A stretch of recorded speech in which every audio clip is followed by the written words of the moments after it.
The top 5 gates in combat sports history come in boxing, and they come in the last 10 years. So my question to you is, why then do you want to make sweeping changes to the Muhammad Ali Reform Act that is meant to protect fighters, to bring about a business model that currently has your company already paid out $375 million in antitrust lawsuits and has 2 potential pending class action lawsuits on the way as well? As the dust has settled from the Canelo Crawford fight, I'm a casual boxing fan. I'm getting into the boxing now. Definitely. I've been tippy-toeing in, and obviously the way things are going with Turki Al-Sheikh, it's hard not to be a boxing fan at this point. Look at this fight, for example. But anyhow, there's something that's gone pretty viral from the post-fight presser when Dana White was asked by a top-notch journalist. I don't know the guy's name, but kudos to him, respect to him. He served Dana White up a hot plate. When he asked Dana White, and first you got to give it to him because he complimented Dana. He knows Dana. He did his research. I believe this to be more of a boxing journalist, but he knows Dana. He complimented him. He said, "Congratulations on getting the number 3 gate of all time sports history." And he said, alongside your number 2 gate that he helped co-promote with Conor McGregor and Floyd Mayweather. And then once he had Dana White kind of lubed up a little bit, he gave it back to boxing. You know, he kind of took everything and put it back on boxing side and said, that being said, boxing has the top 5 gates in combat sports history. So that being said, why do you want to take the Ali Act away from boxing, which protects fighters financially, right after a $375 million class act suit was just settled? After his company just paid out $375 million in an antitrust suit. Antitrust.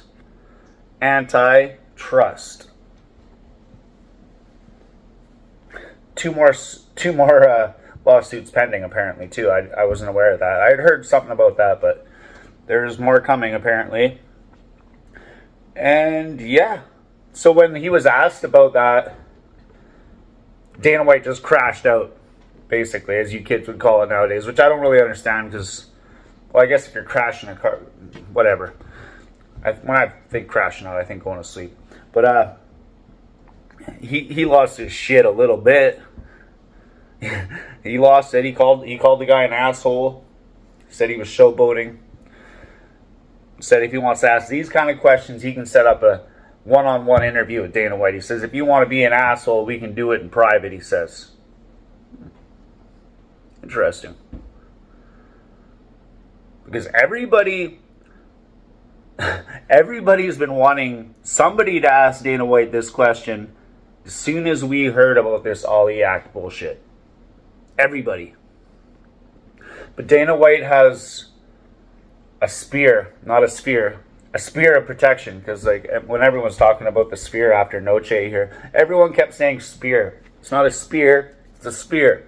Anyways, he has some protection around him. Everyone, you can ask Ariel Helwani.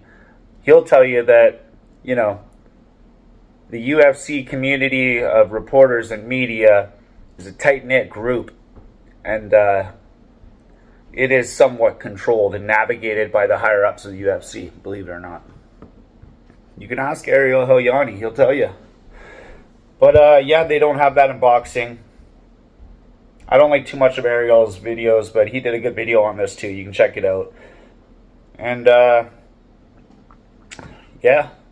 Apparently too, the California State Athletic Commission has postponed their application for the Ali Act to be removed. So nothing's going to be happening with that right away. Thank God for the fighters.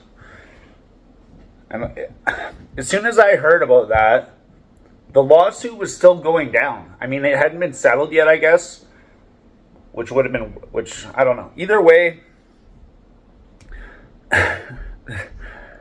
from a business perspective, this is absolutely crazy. It doesn't make any sense. But yeah, the saga of Dana White unraveling professionally, like in a business manner, continues. Of course he's successful, but I don't know. And then I loved when after Dana White tried to shut the guy down, just tried to completely shut him down and bully him like he normally would in the UFC situations, he said, well, my follow-up, Dana, and he just kept going. He wasn't going to let Dana bully him, which was awesome. You should have seen the look on Dana's face. It was priceless. But when asked, he asked Dana if he would still be investing in the boxing sport if they're not able to get rid of the Ali Act, and he didn't answer. But most of us know that it's actually Turki Al-Sheikh, or Sheikh Turki, as Dana would say, which is weird because I was watching some Turki's post-fight press conference stuff, talking about the Crawford-Canelo fight and the boxing in general, and he knew Dana White's name.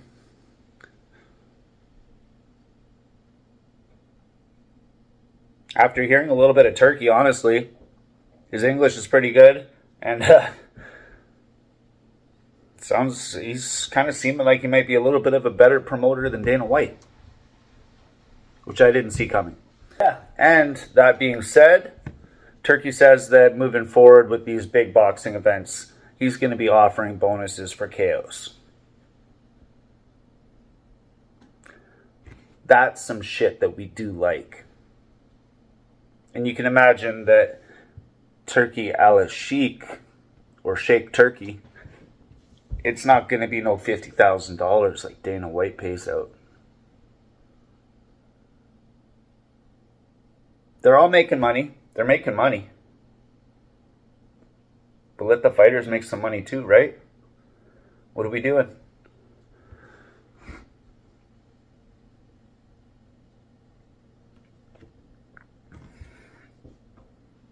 Round and round we go. There'll be antitrust lawsuits coming for decades and decades, decades. Like, comment, and subscribe. I'm out of here.